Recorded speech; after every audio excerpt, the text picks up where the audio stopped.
Ang tangon ba nato ang nasa City Hall 2015, 2020, ang naminyo ko 2021. Wa pa ko maminyo na City Hall.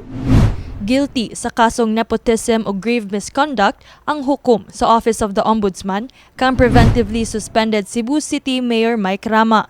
Kini tungod siyang pag-appoint sa iyang duha ka bayaw ngadto sa Cebu City Government. Tungod niini, madismiss si Rama gikan siyang paglingkod isip mayor sa dakbayan sa Sugbo. Dugang penalty nga iyang atubangon mao ang cancellation of eligibility ug forfeiture sa retirement benefits. Apan ang labing dakong hagit kaniya mao ang perpetual disqualification sa bisag asang posisyon sa gobyerno. Ang tangon ba nato ang nasa City Hall 2015, 2020, ang naminyo ko 2021. Wa pa ko maminyo na City Hall. Apan ang legal counsel ni Rama nangatarungan nga wala pa sila nadawat nga dokumento mahitungod sa desisyon. Antod karon nagpabilin nga ngiyong kay wala magyoy nadawat diri sa buhatan or si Mayor Micahel Rama ni anang nga gipangsulti ninyo kung unsa nakatinuod kay lisod ra ba sa punto legal nga kung sa atoa nga jurisdiksyon kung wa ka kadawat ayaw patugatugag enter. Kahinumduman nga kagahapong adlaw, naduso na ni Rama ang iyang Certificate of Candidacy sa COMELEC Cebu City. Apan giklaro sa Regional Director sa COMELEC 7 na samtang wala pa'y final verdict, magpadayong valid ang COC ni Rama. On the part of Mayor Micahel Rama, she has already filed her Certificate of Candidacy. On the point of view of the Commission elections, that is already good as legitimate COC filed. Unless and until ang Commission elections will receive or give us the advisory on the status of his candidacy, that remains to be valid.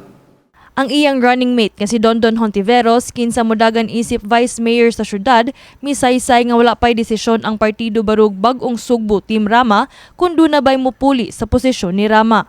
Smile hapon. I mean, things happen for a reason, but it just shows the character of the party and with the alliance of Bagong Sugbo.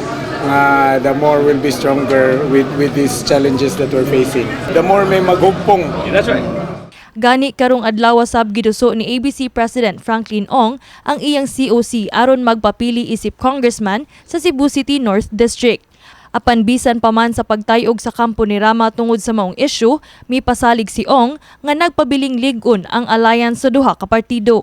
Nag-expect naman mi anak even before the alliance was made, no? Daghan na mga chismis, hugoy-hugoy. We were anticipating laging ana mo gawas. Our alliance is still very strong.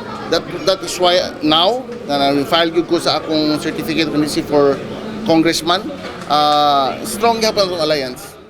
Gawas kang Rama, doon na ikaduhang aspiring candidate nga may file sa opisina sa COMELEC nga buot magpapili isip mayor sa dakbayan sa Sugbo. Si 𝗠𝗆𝗬𝗓 58 anyos ug usa ka salesman gikan sa barangay Guadalupe. Mo kandidato ta pagka-mayor dinhi sa Sugbo tungod kay atong gihigugma, atong gimahal ang syudad sa Sugbo ug ang mga Sugboanon. Panahon na nga ang atong mga senior citizens dubliho na ang ilang cash assistance matagbuan. Ikaduha na to nga plataporma atong humanon kanang Cebu City Medical Center. Kini si Queenie Joligon alang sa MyTV Cebu.